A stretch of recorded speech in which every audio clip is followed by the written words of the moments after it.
Sister ಬಂದರು. Miss ರಚನಾ ಅವರೇ, missus ರಚನಾ ಅವರೇ, ಅಕ್ಕ ಯಾವುದೋ ಒಂದು ಸಿಸ್ಟರ್, ಇವ್ನು ನನ್ನ ಮಾತು ಕೇಳ್ತೀರ? ನೀವಾದರೂ ಹೇಳಿ, ಕೊನೆ ಪಕ್ಷ ನಿಮ್ಮ ಮಾತಾದರೂ ಕೇಳ್ಬೋದು.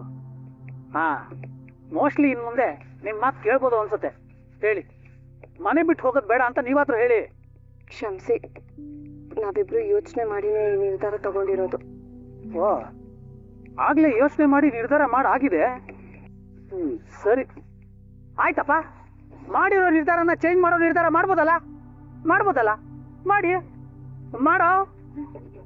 ನೀನೇ ಯೋಚನೆ ಮಾಡ. ನಿನ್ನ ನೀ ಮನೆಯಿಂದ ಹೊರಗಾಗ್ತಿರೋದು ಇದೆ ಫಸ್ಟ್ ಟೈಮ್ ಏನೋ ಅಲ್ಲ ತಾನೆ? ಎಷ್ಟು ಸಲ ನಿನ್ನ ನೀ ಮನೆಯಿಂದ ಹೊರಗಡೆ ಹಾಕಿಲ್ಲ, ಹೋಗ್ಬಿಟ್ಟಿದ್ಯಾ? ಇಲ್ಲ ತಾನೆ?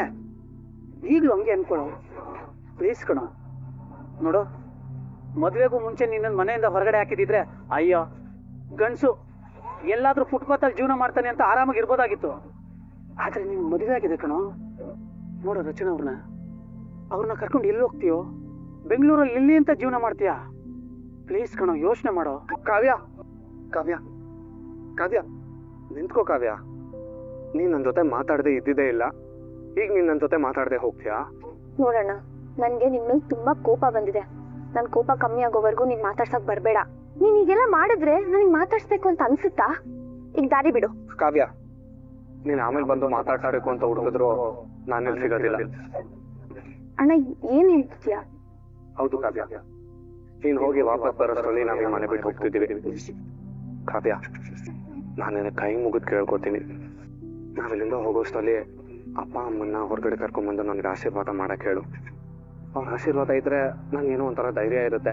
ಅವ್ರಿಗೆ ಯಾವ ತೊಂದರೆನೂ ಮಾಡೋದಿಲ್ಲ. ಕಾವ್ಯ ಪ್ಲೀಸ್, ಒಂದ್ಸತಿ ಆಚೆ ಕರ್ಕೊಂಡ್ಬಂದು ಆಶೀರ್ವಾದ ಕೊಡ್ಸು ಪ್ಲೀಸ್. ಮಾತಾಡ್ತಾವಳಿ, ಸ್ವಲ್ಪ ಹೊತ್ತು ಮಲ್ಕೊಳ್ಳಿ. ಅಮ್ಮ, ಅಣ್ಣ ಮನೆ ಬಿಟ್ಟು ಹೋಗ್ತಾ ಇದ್ದಾನೆ. ಯಾಕೆ ಇವ್ನು ಪದೇ ತಪ್ಪು ನಿರ್ಧಾರಗಳನ್ನ ತಗೋತಿದ್ದಾನೆ? ಇಷ್ಟೆಲ್ಲ ಆದ್ರೂ ಇನ್ನೂ ಬುದ್ಧಿ ಬರ್ಲಿಲ್ವಾ ಇವನಿಗೆ? ಎದ್ದು ಕಡಿಬಿಡಿನೆಲ್ಲ ಆಗೋಯ್ತು. ಈಗ ಮನೆ ಬಿಟ್ಟು ಹೋಗೋ ನಿರ್ಧಾರ ಬೇರೆ. ಎಲ್ಲಿ ಹೋಗ್ತಾನೆ, ಏನ್ ಮಾಡ್ತಾನೆ? ಇರು ಕಾವ್ಯ, ನಾನೇ ಅವನ ಹತ್ರ ಮಾತಾಡ್ತೀನಿ. ಆಹಾ ಲಕ್ಷ್ಮಿ, ನೀನ್ ಹೋಗಿ ಅವನನ್ನ ತಡೆಯೋದಕ್ಕೂ ಮುಂಚೆ ನಿನಗೆ ಗಂಡ ಬೇಕು ಮಗ ಬೇಕು ಅಂತ ನಿರ್ಧಾರ ಮಾಡು. ಮದುವೆ ಆಗೋ ನಿರ್ಧಾರ ಅವನೇ ತಗೊಂಡಾದ್ಮೇಲೆ ಈ ನಿರ್ಧಾರನೂ ಅವನೇ ತಗೊಳ್ಳಿ. ಅವನಿಗೆ ಹೋಗಿ ಹೇಳು, ಅವನು ಯಾರು ತಡೆಯೋದಿಲ್ಲ ಅಂತ. ಬಾ, ಕೃಷ್ಣ ತಾನಾಗೆ ಮನೆ ಬಿಟ್ಟು ಹೋಗ್ತಿದ್ದಾನೆ. ಅಲ್ಲಿಗೆ ಅಕ್ಕನ ಲೈನ್ ಕ್ಲಿಯರ್ ಆಗತ್ತೆ. ಮೊದಲು ಹೋಗಿ ಅಕ್ಕನಿಗೆ ವಿಷಯ ಹೇಳ್ಬೇಕು. ಹಲೋ, ಅಪ್ಪಂಗೆ ಹೇಳಿ ಆದಷ್ಟು ಬೇಗ ಬಂದು ನಾನು ಅವ್ರನ್ನ ಭೇಟಿ ಮಾಡ್ತೀನಿ ಅಂತ. ಈಗ ದಿವಾನ್ ಮನೆ ಎಲ್ಲ ವ್ಯವಹಾರನೂ ನಾನೇ ಡೀಲ್ ಮಾಡ್ತಾ ಇರೋದು. ಎಲ್ಲ ಓಕೆ ಮೇಡಮ್, ಆದ್ರೆ ಆ ಕೃಷ್ಣನ್ನ ಹೇಗ್ ಡೀಲ್ ಮಾಡ್ತೀರಾ? ಎಲ್ರು ನಿಮ್ ತಾಳಕ್ ತಕ್ಕ ಹಾಗೆ ಕುಣಿತಾ ಇದ್ರು, ಇವನ್ ಮಾತ್ರ ನಿಮ್ ತಾಳಕ್ ಸಿಕ್ತಿಲ್ವಲ್ಲ? ಅವನು ತಾಳಕ್ಕಲ್ಲ, ನಾನು ಹಾಕಿರೋ ಗಾಳಕ್ ಸಿಕ್ಕಾಕೊಂಡಿದ್ದಾನೆ. ನನ್ನ ಹೆಸರು ಕೇಳಿದ್ರೆ ಉಸಿರು ನಿಂತು ಹೋಗೋ ಸ್ಟೇಜ್ ಅಲ್ಲಿ ಇದ್ದಾನೆ. ಅಕ್ಕ, ಕಂಗ್ರಾಚುಲೇಷನ್ಸ್. ಫೋನಲ್ಲಿ ಮಾತಾಡ್ತಿರೋದು ಗೊತ್ತಾಗ್ತಿಲ್ವಾ ನಿಂಗೆ? ಸ್ವಲ್ಪ ಬಾಯಿ ಮುಚ್ಕೊಂಡು ನಿಂತ್ಕೋ. ಲಕ್ಕಿಚಮ್, ಅಪ್ಪ ಅಮ್ಮ ಬರ್ತಾರಲ್ವಾ? ಅವ್ರು ನಮ್ಗೆ ಆಶೀರ್ವಾದ ಮಾಡ್ತಾರಲ್ಲ? ಖಂಡಿತ ಬರ್ತಾರೆ ದೇಶಪ್ರೇಮಿ ಅವರೇ. ಅವ್ರು ನಿಮ್ಗೆ ಆಶೀರ್ವಾದ ಮಾಡದೆ ಇನ್ಯಾರು ಮಾಡ್ತಾರೆ ಹೇಳಿ? ಅವ್ರು ಬಂದೇ ಬರ್ತಾರೆ. ಕಾವ್ಯ, ಅಪ್ಪ ಅಮ್ಮ ಬರ್ಲಿಲ್ವಾ?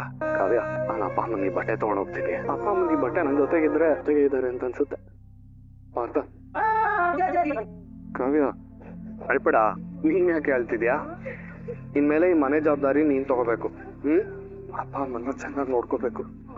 ಅವ್ರಿಗೆ ಯಾವತ್ತೂ ದುಃಖ ಆಗದೆ ಇರೋ ನೋಡ್ಕೋಬೇಕು, ಸರಿನಾ? ಅಪ್ಪ, ನೀವು ನನ್ನ ಮಗನಾಗಿ ಒಪ್ಕೊಳ್ತಾ ಇರ್ಬೋದು, ಮನೆಯಿಂದ ನಿಮ್ಮ ಮನಸ್ಸಿಂದ ನನ್ನ ದೂರ ಕಳಿಸ್ತಿರ್ಬೋದು, ಆದ್ರೆ ಯಾವತ್ತಿದ್ರು ನಾನು ನಿಮ್ಮ ಮಗನೇ. ನಿಮ್ಮ ಆಶೀರ್ವಾದ ಸದಾ ನನ್ನ ಮೇಲೆ ಇರುತ್ತೆ ಅಂತ ನಾನು ನಂಬಿದ್ದೀನಿ. ನಾನು ಮನೆ ಬಿಟ್ಟು ಹೋಗ್ತಾ ಇದ್ದೀನಿ, ನಾನು ದಯವಿಟ್ಟು ಕ್ಷಮಿಸ್ಬಿಡಿ. ನಿಮಗೆ ಸಂತೋಷನ ಹಂಚ್ಬೇಕಾಗಿರೋ ನಾನು ತುಂಬಾ ದುಃಖ ಕೊಟ್ಬಿಟ್ಟಿದ್ದೀನಿ, ತುಂಬಾ ನೋವು ಕೊಟ್ಬಿಟ್ಟಿದ್ದೀನಿ. ಅಪ್ಪ, ನಾನು ಮಾಡಿರೋ ತಪ್ಪನ್ನ ನಾನು ಆದಷ್ಟು ಬೇಗ ಸರಿ ಮಾಡ್ತೀನಿ. ನೀವ್ ಹೇಳ್ಕೊಟ್ರೋ ಸಂಸ್ಕಾರನ ನಾನು ಮರೆಯೋದಿಲ್ಲಪ್ಪ. ದೇಶಪ್ರೇಮಿಯವರೇ, ನೀವೇನು ಯೋಚನೆ ಮಾಡಬೇಡಿ. ಅವ್ರ ಆಶೀರ್ವಾದ ಯಾವಾಗ್ಲೂ ನಿಮ್ ಜೊತೆನೇ ಇರುತ್ತೆ. ಅವ್ರ ಆಶೀರ್ವಾದ ಇಲ್ಲದೆ ನಮ್ ಸಂಸಾರ ಶುರು ಮಾಡಕ್ಕಾಗಲ್ಲ.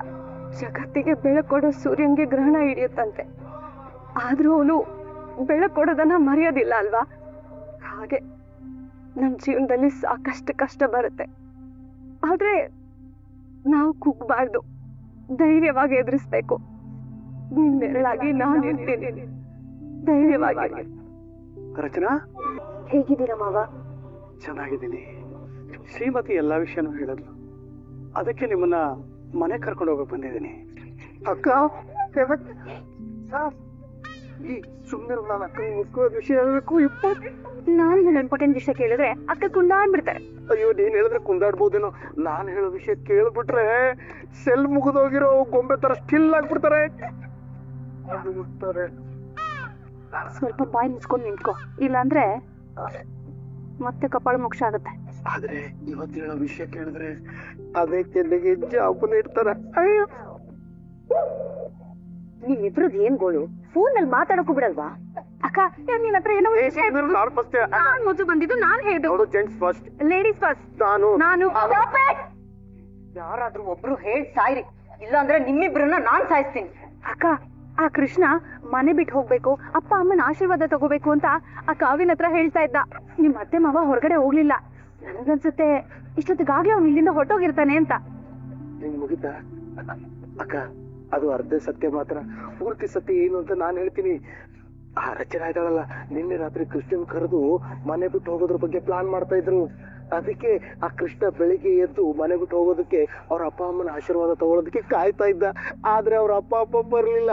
ಅದನ್ನ ನೋಡಿ ಬೇಜಾರು ಮಾಡ್ಕೊಂಡು ಅವನು ಮನೆ ಬಿಟ್ಟು ಹೊರಟೋದ. ಯಾರ್ ಮನೆಗ್ ಹೋಗ್ತಾನೆ? ದಿಕ್ಕಿಲ್ದಿರೋರ್ಗೆ ದಿಕ್ಕು ತೋರಿಸ್ತಾರೋ ಅಂತ ಪುಣ್ಯಾತ್ಮ ಯಾರಪ್ಪ? ಅಯ್ಯೋ ಅಕ್ಕ, ರಚನಾನ್ ಮಾವ ಬಂದಿದಾರಲ್ಲ ಅವರು, ಅದೇ ಫಂಕ್ಷನ್ ಅಲ್ಲಿ ಇದ್ರಲ್ಲ ಅವರೇ ಬಂದಿರೋದು. ಮನೆ ಅಂದ್ರೆ ನಮ್ಮನೆಗಲ್ಲ, ನನ್ನ ಗೆಳೆಯರೊಬ್ರು ಮನೇಲಿ ನೀವು ಉಳ್ಕೊಳಕ್ಕೆ ಎಲ್ಲಾ ವ್ಯವಸ್ಥೆನೂ ಮಾಡಿದೀನಿ. ನೀವ್ಯಾಕೆ ತೊಂದರೆ ತಗೊಳೋದಕ್ಕೆ ಹೋದ್ರಿ ಸರ್? ನಾವಾಗ್ಲೇ ಎಲ್ಲ ವ್ಯವಸ್ಥೆನೂ ಮಾಡ್ಕೊಂಡಿದ್ದೀನಿ. ನೀವ್ ಹಿಂಗೆ ಹೇಳಿದ್ರೆ ಹೇಗೆ? ನೀವು ಮದ್ವೆ ಆಗ್ಬೇಕಾದ್ರೆ ನನ್ನ ಪರ್ಮಿಷನ್ ಹಂಗೆ ತಗೊಂಡಿದ್ರಾ? ಇಲ್ವಲ್ಲ. ನೋಡು ಕೃಷ್ಣ, ರಚನಾ ನಂಗೆ ಬರೀ ತಂಗಿ ಮಗಳಲ್ಲ, ನನ್ನ ಸ್ವಂತ ಮಗಳಿದ್ದ ಹಾಗೆ. ನಾನು ಇವಳಿಗೆ ಸೋದ್ರ ಮಾವ.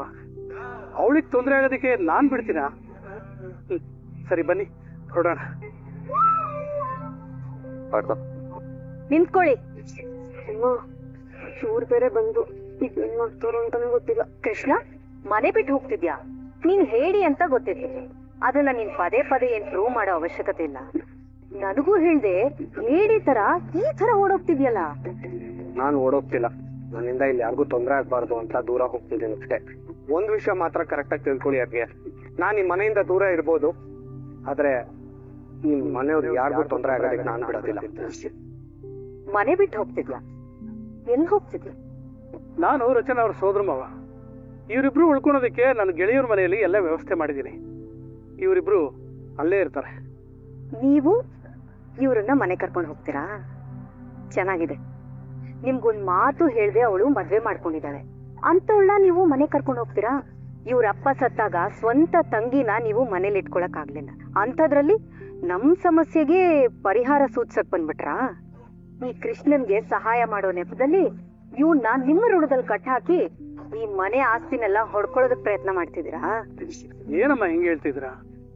ನಾವು ಬಡವರ ಆಗಿರ್ಬೋದು ಅಷ್ಟೇ, ಆದ್ರೆ ಬೇರೆಯವ್ರ ಮನೆ ಆಸ್ತಿ ಮೇಲೆ ಕಣ್ಣಾಕುವಂತ ಮನಸ್ಥಿತಿ ಇವ್ರಲ್ಲ ನಾವು. ಇವ್ರ ಕಷ್ಟದಲ್ಲಿದ್ದಾಗ ಸಹಾಯ ಮಾಡಕ್ ಆಗಿಲ್ಲ, ಒಪ್ಕೋತೀನಿ.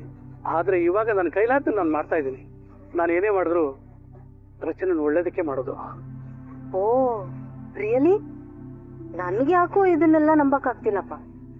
ಇದನ್ನ ನೀವು ನಿಮ್ ಸ್ವಾರ್ಥಕ್ ಮಾಡ್ತಿದ್ದೀರಾ ಅಂತ ನನ್ಗನ್ಸ್ತಿದೆ. ಹೇಳಿ, ಅವರು ರಚನಾ ಅವ್ರ ಮಾವ, ಅವ್ರ ಮೇಲಿರೋ ಕಾಳಜಿಗೋಸ್ಕರ ಮಾಡ್ತಿದ್ದಾರೆ. ಪರವಾಗಿಲ್ವೇ? ಆಗ್ಲೇ ಅತ್ತೆ ಮನೇನ ವಹಿಸ್ಕೊಂಡ್ ಮಾತಾಡೋದಕ್ ಶುರು ಮಾಡ್ಬಿಟ್ಟಿದ್ಯಾ? ಅದಕ್ಕೆ ನಾನ್ ನಿನ್ನ ದಡ್ಡ ಅನ್ನೋದು. ಅವ್ರು ಯಾಕೆ ಹೀಗ್ ನಡ್ಕೋತಿದ್ದಾರೆ ಅಂತ ನಿನ್ಗೆ ಅರ್ಥನೇ ಆಗ್ತಿಲ್ವಾ? ಇವ್ರೆಲ್ರೂ ಸೇರ್ಕೊಂಡು ಈ ಮನೆ ವಿರುದ್ಧ ನಿನ್ನ ಎತ್ ಕಟ್ತಿದ್ದಾರೆ.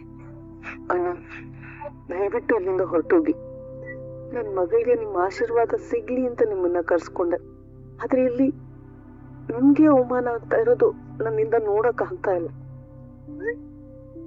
ಕೈ ಮುಗ್ದು ಹೇಳ್ತೀನಿ, ದಯವಿಟ್ಟು ಇಲ್ಲಿಂದ ಹೋಗಿ. ಎಕ್ಸಾಕ್ಟ್ಲಿ ನನ್ ಮನ್ಸಲ್ಲಿರೋ ಮಾತನ್ನ ನೀವ್ ಹೇಳ್ಬಿಟ್ರಿ. ನಾನು ಅದನ್ನೇ ಹೇಳೋಣ ಅಂತ ಬಂದೆ. ನೀವ್ ನಮಗ್ ಸಹಾಯ ಮಾಡಿದ್ ಸಾಕು, ದಯವಿಟ್ಟು ನೀವ್ ಹೊರಟು. ಇವ್ನ್ ಎಲ್ಲಿರ್ಬೇಕು ಅನ್ನೋದು ಇವ್ನ್ಗೆ ನಮ್ಗೆ ಸಂಬಂಧಪಟ್ಟ ವಿಚಾರ. ಹೊರಗಡೆಯವರು ಇದ್ರಲ್ಲಿ ಮೂಗ್ ತುಡ್ಸೋದು ನನ್ಗಷ್ಟಿಷ್ಟ ಆಗಲ್ಲ. ಪರವಾಗಿಲ್ಲ ಅಂಕಲ್, ಕೆಲವ್ರಿಗೆ ನಮ್ಮವರು ತಮ್ಮವರು ಅನ್ನೋ ವ್ಯತ್ಯಾಸ ಗೊತ್ತಿಲ್ಲದೆ ತಮ್ಮ ಬೇಳೆ ಬೇಯಿಸ್ಕೊಳ್ಳೋದಕ್ಕೆ ಏನ್ ಬೇಕಾದ್ರೂ ಮಾತಾಡ್ತಾರೆ, ಮಾಡ್ತಾರೆ. ನಾವಿರೋದಕ್ಕೆ ವ್ಯವಸ್ಥೆ ನಾನು ಮಾಡ್ಕೋತೀನಿ, ನೀವೇ ನೋಡಿ ಅಂಕಲ್. ಮಾವ, ನೀವಿನ್ ಹೊರಡಿ. ನನ್ಗೆ ಅವಶ್ಯಕತೆ ಇದ್ರೆ ನಾನೇ ಫೋನ್ ಮಾಡ್ತೀನಿ. ಆ ಹಕ್ಕು ನನ್ಗಿದೆ. ನಾವಿನ್ ಹೊರಡ್ತೀವಿ. ನೀವೇನು ಯೋಚನೆ ಮಾಡಬೇಡಿ. ನಮಗ್ ತೊಂದ್ರೆ ಆಗ್ಬಾರ್ದು ಅಂತ ಮನೆ ಬಿಟ್ಟು ಹೋಗ್ತಿದ್ಯಾ? ಇಷ್ಟು ದಿನ ನೀನ್ ನಮಗ್ ತೊಂದ್ರೆ ಕೊಟ್ಟಿಯಲ್ಲ, ಅದನ್ನೇನ್ ಮಾಡ್ಬೇಕು? ಅಷ್ಟು ಸುಲಭವಾಗಿ ನಿನ್ನ ಬಿಟ್ಬಿಡ್ತೀನಿ ಅಂತ ಅನ್ಕೋಬೇಡ. ಕೇಶವಣ್ಣ, ಕೃಷ್ಣಣ್ಣ ಒಂದ್ಸತಿ ನಿರ್ಧಾರ ಮಾಡಿದ್ರೆ ನಮ್ ಯಾರ್ ಮಾತು ಕೇಳಲ್ಲ ಅಂತ ನಮ್ಮೆಲ್ಲರಿಗೂ ಗೊತ್ತಲ್ವಾ? ಎಲ್ಲ ನಾನಿದ್ದಾನೆ. ನಾನು ಊರ್ ಮೇಲಿನ ಮದುವೆ ಆಗದೆ ಹೋಗಿದ್ದಿದ್ರೆ ಈ ತರ ಎಲ್ಲ ನಡೀತಾನೆ ಇರ್ಲಿಲ್ಲ. ಎಲ್ಲ ನನ್ನಿಂದಾನೆ. ಏನೋ ಮಾಡ್ತಿದ್ಯಾ? ಇನ್ನೇನೋ ಮಾಡ್ಲಿ. ಗಂಡನಾಗಿ ಹೆಂಡತಿನ ಹದ್ಬಸ್ತಲ್ಲಿ ಇಟ್ಕೊಳಕ್ ಆಗ್ಲಿಲ್ಲ, ಅವಳ ಮುಂದೆ ನಿಂತ್ಕೊಂಡು ಧೈರ್ಯವಾಗಿ ಮಾತಾಡಕ್ ಆಗ್ಲಿಲ್ಲ ಅಂದ್ಮೇಲೆ ಶಿಕ್ಷೆ ನನಗ್ ನಾನೇ ತಾನೇ ಕೊಡ್ಕೋಬೇಕು. ಇವತ್ ನೋಡು, ಕೃಷ್ಣ ಮನೆಯಿಂದ ಹೋಗ್ತಿರೋದು ನನ್ನಿಂದಾನೆ. ಬೇಡ ಗುಣ. ನಿನಗ್ ನೀನೇ ಶಿಕ್ಷೆ ಕೊಟ್ಕೊಬಿಟ್ರೆ ಎಲ್ಲ ಸರಿ ಹೋಗ್ಬಿಡತ್ತಾ? ಇದ್ರ ಬದಲು ಕೃಷ್ಣಣ್ಣನ ಹತ್ರ ಮಾತಾಡೋಣ, ಮನೆಯಿಂದ ಆಚೆ ಹೋಗ್ಬೇಡ ಅಂತ ಕನ್ವಿನ್ಸ್ ಮಾಡೋಣ. ಇಲ್ಲ ಅಪ್ಪನ ಹತ್ರ ಮಾತಾಡೋಣ, ಇದನ್ನ ಅವರು ಖಂಡಿತ ತಡಿತಾರೆ. ಕಾವ್ಯ, ಏನು ಅಂತ ಮಾತಾಡ್ತಾ ಇದೀಯಾ? ಅಪ್ಪ ಕೃಷ್ಣನ್ ಮೇಲೆ ಕೋಪ ಮಾಡ್ಕೊಂಡಿರೋದು ಗೊತ್ತಿಲ್ವಾ ನಿಮ್ಗೆ? ಹಾಗಿದ್ಮೇಲೆ ಅವ್ನ್ ಮನೆ ಬಿಟ್ಟು ಹೋಗೋದನ್ನ ಯಾರಿಗೂ ನಮ್ಗೆ ತಪ್ಸಕ್ ಆಗಲ್ಲ. ತಪ್ಪು ಮಾಡಿದ ಕೃಷ್ಣ ಆದ್ಮೇಲೆ ಶಿಕ್ಷೆ ಅನುಭವಿಸ್ಲೇಬೇಕು. ನೀವಿಬ್ರು ಸ್ವಲ್ಪ ಸಮಾಧಾನವಾಗಿರ್ತೀರಾ? ಅದ್ ಏನಾಗುತ್ತೆ ನೋಡೇ ಬಿಡೋಣ. ಕೃಷ್ಣ, ನೀನ್ ಹೀಗ್ ಮನೆ ಬಿಟ್ಟು ಹೋದ್ರೆ ಹೇಗ್ ಹೇಳು? ನಿನ್ನೆ ತಾನೇ ಮದ್ವೆ ಆಗಿದ್ದೀರಾ. ಈಗ ನೀನ್ ಇವಳನ್ನ ಮನೆ ಬಿಟ್ಟು ಕರ್ಕೊಂಡು ಹೊಟ್ಟೋದ್ರೆ ನಾಳೆ ದಿನ ನಿಮ್ಮ ಅಪ್ಪ ಅಮ್ಮನ್ನ ಪ್ರಶ್ನೆ ಮಾಡ್ತಾರೆ. ಅವ್ರು ಎಲ್ರಿಗೂ ಏನಂತ ಉತ್ತರ ಕೊಡ್ತಾರೆ? ಯಾರಿಗೂ ತೊಂದರೆ ಆಗ್ಬಾರ್ದು ಅನ್ನೋ ಉದ್ದೇಶದಿಂದಾನೇ ಈ ಮನೆ ಬಿಟ್ಟು ಹೋಗ್ಬೇಕು ಅನ್ನೋ ನಿರ್ಧಾರ ಮಾಡಿರೋದು. ನಿಜವಾಗ್ಲೂ ನಿಮ್ಮ ಅಪ್ಪ ಅಮ್ಮನ ಬಗ್ಗೆ ನಿನ್ಗೆ ಅಷ್ಟೊಂದು ಕಾಳಜಿ ಇದೆಯಾ? ಹಾಗಾದ್ರೆ ನಾನು ಅದನ್ನ ಚೆಕ್ ಮಾಡ್ಲೇಬೇಕು. Wait a second. ಅತ್ತೆ, ಮಾವ, ಒಳಗಡೆ ಸೇರ್ಕೊಂಡು ಏನ್ ಮಾಡ್ತಿದ್ದೀರಾ? ಹೊರಗಡೆ ಬನ್ನಿ ಪ್ಲೀಸ್. ಅವ್ರನ್ನೆಲ್ಲ ಹೊರಗೆ ಕರಿಬೇಡಿ. ನೀವು ಅವ್ರ ಮುಂದೆ ಓವರ್ ಡ್ರಾಮಾ ಮಾಡಿ ಅವ್ರಿಗಿನ್ನ ನೋವು ಮಾಡಬೇಡಿ. ಡ್ರಾಮಾ ನಂದೋ ನಿಂದೋ ಅನ್ನೋದು ಅವ್ರು ಹೊರಗಡೆ ಬರ್ಲಿ, ಆಮೇಲೆ ಡಿಸೈಡ್ ಆಗುತ್ತೆ. ಏನಮ್ಮ ಕರೆದಿದ್ದು? ಮಾವ, ನೋಡಿದ್ರ ನಿಮ್ ಮಗನ್ನ? ನಿಮ್ ಮುದ್ದಿನ ಮಗ ಹೆಂಡತಿನ ಕರ್ಕೊಂಡು ಮನೆ ಬಿಟ್ಟು ಹೋಗ್ತಿದ್ದಾನೆ. ತಪ್ಪು ಅಂತ ಹೇಳಲ್ವಾ ಮಾವ? ನನಗ್ ಚೆನ್ನಾಗ್ ಗೊತ್ತು ಮಾವ, ನಿಮ್ ತತ್ವಗಳು ನಿಮ್ಗೆ ಎಷ್ಟು ಮುಖ್ಯ ಅಂತ. ಅದಕ್ಕಿಂತ ಹೆಚ್ಚಾಗಿ ಈ ಮನೆ ಮರ್ಯಾದೆ ಮುಖ್ಯ ಅಲ್ವಾ? ಅದಕ್ಕೆ ನಾನೊಂದು ನಿರ್ಧಾರ ತಗೊಂಡಿದ್ದೆ. ರಚನಾನ ಮನೆ ತುಂಬಿಸ್ಕೊಂಡು ಸೊಸೆ ಅಂತ ಒಪ್ಕೋಬೇಕು ಅಂತ ಡಿಸೈಡ್ ಮಾಡಿದ್ದೀನಿ. ಕಂಗ್ರ್ಯಾಚುಲೇಷನ್ಸ್. ನೋಡಮ್ಮ ಊರ್ಮಿಳ, ನೀನ್ ಹೇಳಿದೆ ಅಂತ ಇದನ್ನ ಒಪ್ಕೊಂಡಿದ್ದೀನಿ ಹೊತ್ತು ಈ ಮದುವೆ ನನ್ಗೆ ಯಾವತ್ತೂ ಇಷ್ಟ ಇಲ್ಲ. ಅಪ್ಪ, ರಚನಾ, ಈಗ ಸೇರೋದು ಒಳಗಡೆ ಬಾ. ಈ ದಿವಾನ್ ಕುಟುಂಬಕ್ಕೆ ನಿನಗ್ ಸ್ವಾಗತ. ವಿಡಿಯೋ ಇಷ್ಟ ಆಗಿದ್ರೆ ಲೈಕ್ ಮಾಡಿ, ಸಬ್ಸ್ಕ್ರೈಬ್ ಮಾಡಿ, ಎಲ್ರಿಗೂ ಕೂಡ ಶೇರ್ ಮಾಡಿ. ವಿಡಿಯೋ ನೋಡಿದ್ದಕ್ಕಾಗಿ ಎಲ್ರಿಗೂ ಕೂಡ ಧನ್ಯವಾದಗಳು.